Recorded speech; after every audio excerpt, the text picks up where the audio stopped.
சுகருங்கிறது ஆக்சுவலாக life style disease. அதை ஒரு மிகப்பெரிய நோயின்னு சொல்லலாம். அது சுத்தமாக நோயே கிடையாதுன்னு சொல்லலாம். சுகரில் ஏகப்பட்ட மித் இருக்குது. டயபெட்டிஸ் அதை தான் நான் சுகர்னு சொல்கிறேன். அதில் ஏகப்பட்ட மித்னா தெரியாத விஷயங்கள்லாம் இருக்குது. அது என்னமோ ரொம்ப பெரிய வியாதி மாதிரி நினச்சிக்கிறதும் இல்லை, அதுக்கு வாழ்க்கை பூரா சுகரோடு தான் வாழணுங்கிறதும், சுகர்னால் வர்ற காம்ப்ளிகேஷன்ஸ் எக்கச்சக்கமாக இருக்குது. சுகர்னா வெறும் சுகர் வந்துடுச்சு, நான் மாத்திரை போட்டுக்கிறேன், நான் வாழ்ந்துக்கிறேன், அப்படி கிடையாது. சுகர் ரொம்ப காம்ப்ளிகேஷன்ஸை உருவாக்குது. அதில் மோஸ்ட் ப்ராமினெண்ட்டாக இருக்கிற காம்ப்ளிகேஷன்ஸை இப்போ நான் சொல்கிறேன் பாருங்கள். ஹார்ட் அட்டாக் சுகரோட ஒரு மெயின் பை ப்ராடக்ட் மாதிரி, சுகரோட ஒரு மெயின் காம்ப்ளிகேஷன். பக்கவாதம் ஸ்ட்ரோக் சுகர்னால் வர்றது. அப்புறம் ஸ்கின் ரேஷஸ், ஸ்கின்னில் வர்ற ட்ரபிள். அப்புறம் குழந்தையின்மை, அதாவது இது கொஞ்சம் எரெக்டைல் டிஸ்ஃபங்க்ஷன், லோ லிபிடோ, அதாவது ஒரு ஆண் பெண்ணுக்கு இடையில் அந்த நாட்டம் இல்லாதது, அன்பே இல்லாதது, வெறுப்பு வர்றது, இதுவுமே சுகரோட ஒரு காம்ப்ளிகேஷன். அப்புறம் ஃப்ரோசன் ஷோல்டர், கையை மேலே தூக்குனா வலி, சைடில் கொண்டு போய் தூக்குன வலி, பின்னாடி கொண்டு போய் பிடிச்சா வலி, நைட்டு அந்த பக்கம் திரும்பி பார்த்தா அம்மா போடுற இடத்துல வலி, அது சுகரில் வர்றது. பெரிய ஆர்த்ரைட்டிஸ், அடிசிவ் கேப்சுலேட்டிவ் ஃப்ரோசன் ஷோல்டர் மெயினாக அதோட காம்ப்ளிகேஷன். அது கண்ணை பாதிக்கும், பல்லை பாதிக்கும் சுகரு. அப்புறம் தோலை பாதிக்கும். அப்புறம் உள்ளே இருக்கிற ஆர்கன்ஸ் ஒவ்வொன்றா, லிவர் பாதிக்கும், கிட்னி பாதிக்கும். அப்புறம் யூரின் மோஷன் போகிறது தெரியாது. அதை தவிர நரம்பு மண்டலத்தை பாதித்து கடைசியாக அந்த காலை எடுத்துடுறாங்க, விரலை எடுத்துடுறாங்க, கையை எடுத்துடுறாங்க. இப்படி எல்லாம் நடக்கும். இல்லை இன்னும் நிறைய எல்லா ஜாயிண்ட்டையும் பாதிக்கும், எலும்பு பாதித்து ஆஸ்டியோபோரோசிஸ் வர வைக்கும். ஏகப்பட்ட நோய்களை அது உருவாக்கும். அப்படிப்பட்ட சுகர் எதிலப்பா வருதுன்னா மனநிலையில் தான் வருது. சுகர் பேஷண்ட்ஸ் எல்லாருமே ஒரே மாதிரி கொஞ்சம் ஹார்டான மனநிலையாக இருக்காங்க. மேக்சிமம் மகிழ்ச்சி ரொம்ப கம்மியாக இருக்காங்க. அன்பு மகிழ்ச்சியும் கம்மியாகவும், வெறுப்பு இல்லைன்னா ரொம்ப சிக்கனம், லைஃப்பை என்ஜாய் பண்ணுறதில்ல, ஒரு மாதிரி தான் இருக்கிற மாதிரி தான் தெரியுது எனக்கு. நான் அனலைஸ் பண்ணுறேன் அதை. ஏகப்பட்ட பேர் நான் பார்க்குறேன்னா அவங்க எல்லாருமே இவ்வளோ பெரிய சுகருங்கிற இவ்வளோ பெரிய பிரச்சனைக்கு எக்ஸசைஸ் பண்ணால் ஒரு ஃபியூ டேஸில் சரியாகும்னா அதை கூட அவங்க அந்த எக்ஸசைஸில் இவ்வளோண்டு செலவாயிடுமேன்னு யோசிக்கிற ஒரு பர்சனாக இருக்காங்க. அதை யோசித்தா நான் தப்பெல்லாம் சொல்லலை. அது வராமையாச்சும் நீங்கள் தடுத்து வச்சுருக்கணும். வந்துருச்சு. அது நான் ஏரோபிக்ஸ், நான் வெயிட் பேரிங் எக்ஸசைசஸ்ன்னு நான் சொல்லித்தரதில் அது சரியாகுது. அதாவது எல்லாமே படுத்துட்டு செய்கிற எக்ஸசைஸில். அப்படி இருக்கிறப்போ அவ்வளோ பெரிய ட்ரபிள் ஏதாச்சும் ஒன்று வந்துருச்சுன்னா ஐசியூவில் போய் படுத்துக்கிறீங்க, 10 லட்சம்லாம் செலவாகுது. இதெல்லாம் இருக்கிற ஒரு ட்ரபிளுக்கு ரொம்ப கம்மியாக செலவாகிறப்போ அதுக்கு யோசிக்கிறது ஒரு இதாக தெரியல.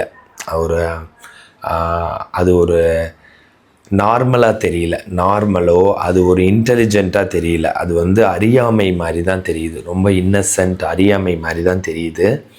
அதை வச்செல்லாம் ஒவ்வொன்றையும் வச்சு கண்டுபிடிக்கிறேன். எக்ஸசைஸ் பண்ணுறப்போ சின்னதாக ஒரு கொஞ்சம் நேரம் கழித்து ஒன்றை சொல்லிட்டோம்னா கோச்சுக்கும், நல்லா கோபம் வர்றவங்களாக இருப்பாங்க. ஸோ இதனால் கேரக்டரிஸ்டிக்ஸை மாற்றுறது ரொம்ப முக்கியம். மனநிலையை ரொம்ப பாசிட்டிவாக மகிழ்ச்சியாக வச்சுக்கிறது. அதுக்கப்புறம் உணவு அண்ட் எக்ஸசைஸ். உணவில் ஃப்ரூட்ஸ் அண்ட் வெஜிடபிள்ஸ், பழங்கள் காய்கறிகள் அதிகமாக எடுத்துக்கணும். அடுத்தது பார்த்திங்கன்னா எக்ஸசைஸில் நான் ஏரோபிக்ஸ், நான் வெயிட் பேரிங் எக்ஸசைஸ். தலையிலேருந்து பாதம் வரைக்கும் எல்லா மசிலுக்குமே ஒன்று உட்காந்துட்டோ படுத்துட்டோ, நின்று நடந்து இதெல்லாம் கிடையாது. ஏரோபிக்ஸ் கிடையாது, மூச்சு அதிகப்படுத்துறது கிடையாது. ஹார்ட் பேஷண்ட்டும் செய்யலாம்.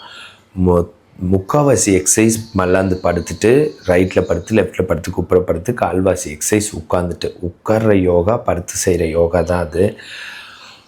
தலையிலேருந்து ஒரு மசில் விடாமல் எல்லாத்துக்கும் எக்ஸசைஸ் சொல்லித்தரது. ஃபார் எக்ஸாம்பிள் ஃபஸ்ட் எக்ஸசைஸ் இந்த மசில் ஃப்ரான்டாலிஸில் ஆரம்பித்து இப்படி நெத்தியை சுளிக்க சொல்லி 10 வரைக்கும் வச்சுருந்து கீழே போட சொல்லி 10 வரைக்கும், அது மாதிரி 7 தடவை எல்லா எக்ஸசைஸுமே 7 தடவை. அடுத்து கொருகேட்டர் சூப்பர்சிலி இப்படி சுருக்க சொல்லி 10 வரைக்கும், ரிலாக்ஸ் 10. அடுத்து கண்ணை மூடி 10 வரைக்கும், திறந்து 10 வரைக்கும், இருக்குமா மூடி 10 திறந்து, கண்ணு மேலே கீழே. ஐ எக்ஸசைஸ் ஃபுல்லாக முடிச்சிடுறது. அப்புறம் வாய்க்கான எக்ஸசைஸ் ஈ காட்டுங்க, இப்படி பண்ணுங்கள், ஏறி காட்டுங்க, 10 வரைக்கும் வச்சுருங்க, முதல்ல பிரிங்க. இப்படியே வந்துகிட்டே இருக்கும். அப்புறம் இதுக்கு வரும், இப்படி பண்ணுங்க, இப்படி பண்ணுங்க, ஸ்டெனோக்ளைட் மாஸ்டர் ட்ரெபீசியஸ்க்கு வரும். இது மாதிரி வந்துட்டு அதுக்கப்புறம் ஷோல்டருக்கு வரும், அப்புறம் எல்போக்கு வரும். இது இப்படியே ஒரு மசில் விடாமல் வரும். அப்புறம் பின்னாடி இருக்க மசில்ஸ்க்கெல்லாம் வரும். அப்புறம் படுத்துட்டு இந்த மாதிரி மூச்சு பயிற்சி வரும். அதாவது 7 என்ற வரைக்கும் வயிறு வரைக்கும் இழுக்கிறது, diaphragmatic breathing, box breathing exercise. 7 என்ற வரைக்கும் இழுத்து 7 என்ற வரைக்கும் ஹோல்ட் பண்ணி 9 என்ற வரைக்கும் வெளியில் விடுறது. அது மாதிரி அது வந்து ரெஸ்டியல் வால்யூம், உடம்புல கெட்ட காற்றெல்லாம் போக வைக்கிறது, எல்லா செல்ஸுக்கும் ஆக்சிஜன் கிடைக்க வைக்கிறது. அந்த மாதிரி உள்ளுக்குள்ளே போகிறது. Breathing exercise, stress depression anxiety குறைக்கிற எக்ஸசைஸ், செஸ்ட் எக்ஸசைஸ், அப்புறம் அப்டாமன் எக்ஸசைஸ், பேக் எக்ஸசைஸ், அப்புறம் பெட்டெக்ஸ் அண்ட் இடுப்பு எக்ஸசைஸ். இடுப்பில் அப்புறம் யூரின் மோஷன்லாம் வந்து கண்ட்ரோல் இல்லாமல் போகிற இன்கான்டினன்ஸ்க்கான pelvic floor strengthening or Kegel exercise. இது மாதிரி பிரிட்ஜிங் எக்ஸசைஸ் 1 2 3 4 5 6 7 8 9 10 1 2 3 4 5 6 7 8 9 10 2 1 2 3 4 5 6 7 8 9 10 2 1 2 3 4 5 6 7 8 9 10 3 1 2 3 4 9 10 3 1 2 3 4 5 6 7 8 9 10 இந்த மாதிரி இருக்கும். அதுக்கப்புறம் பார்த்தா தைஸில் குவாடிசெப்ஸு, ஹாம்ஸ்ட்ரிங்கு, ரெக்டஸ் ஃபெமோரிஸ், வாசஸ் மீடியாலிஸ், வாசஸ் லேட்ராலிஸ், அதுக்கு அப்புறம் முட்டியை 10 வரைக்கும் ப்ரெஸ் பண்ணுங்க, விடுங்க. அப்புறம் கால் விரல் கீழே, ரிலாக்ஸ் மேலே. அப்புறம் பாதத்துக்கான எக்ஸசைஸு. ஆக்சுவலாக சோலியஸுங்கிற மசிலுக்கு எக்ஸசைஸ் சொல்லி கொடுத்தா ட்ரைகிளிசரைட்ஸ் குறையுது. பாதம் வந்து 2வது ஹார்ட். பாதத்துக்கெல்லாம் சொல்லி கொடுத்தா பெரிஃபரல் நியூரோபதி, சுகர்னால் அந்த கால் எடுக்கிறது, கால் விரல் எடுக்கிறது இதெல்லாம் நடக்காது. ஏன்னா டெய்லி எக்ஸசைஸ் பண்ணி நம்ம வந்து சர்க்குலேஷனை மெயின்டைன் பண்ணுறோம். இந்த மாதிரியாக இருக்கும் இந்த எக்ஸசைஸு. தலையிலேருந்து பாதம் வரைக்கும் ஒரு 2 ஹவர்ஸ் எக்ஸசைஸாக இருக்கும். அதை வந்து ஒரு 15 ஹவர்ஸ் 15 மணி நேரம் சொல்லி தரதா இருக்கும். Daily 1 hour. அதுக்கு பேர் 100 நோய் ப்ரோக்ராம்னு சொல்லலாம். இதுக்குள்ளே இருக்கிற காம்ப்ளிகேஷன்ஸ் எல்லா நோயுமே இது சரி பண்ணும். ஏன் பிபிக்கும் இது ரொம்ப யூஸ்ஃபுல்லாக இருக்கும். ஏன்னா சிம்பத்தட்டிக் நர்வஸ் சிஸ்டம், பேராசிம்பத்தட்டிக் இதையெல்லாம் வந்து கூல் டவுன் பண்ணும்.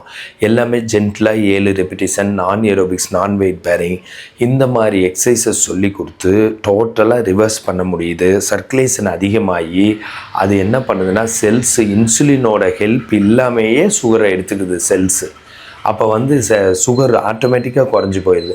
அப்புறம் இன்சுலின் ரெசிஸ்டன்ஸ்லேருந்து இன்சுலின் சென்சிட்டிவிட்டியாக மாறி நீங்கள் ஒரு ஊசி போடுற பேஷண்ட்டாக இருந்தாலும் இல்லை வந்து ஒரு மாத்திரை சாப்பிட்ற பேஷண்ட்டாக இருந்தாலும் ரிவர்ஸ் ஆக முடியும். அதனால் சுகர் ரிவர்சல் ப்ரோக்ராம் உங்களுக்கு ரொம்ப யூஸ்ஃபுல்லாக இருக்கும். அந்த மாதிரி சுகர் பேஷண்ட்ஸ் உலகத்தில் எங்கே இருந்தாலும் கன்சல்டேஷனுக்கு எனக்கு கால் பண்ணுங்கள். அண்ட் ஹெல்த் டிப்ஸ் வேணுன்னா ஃபாலோ பண்ணுங்கள்.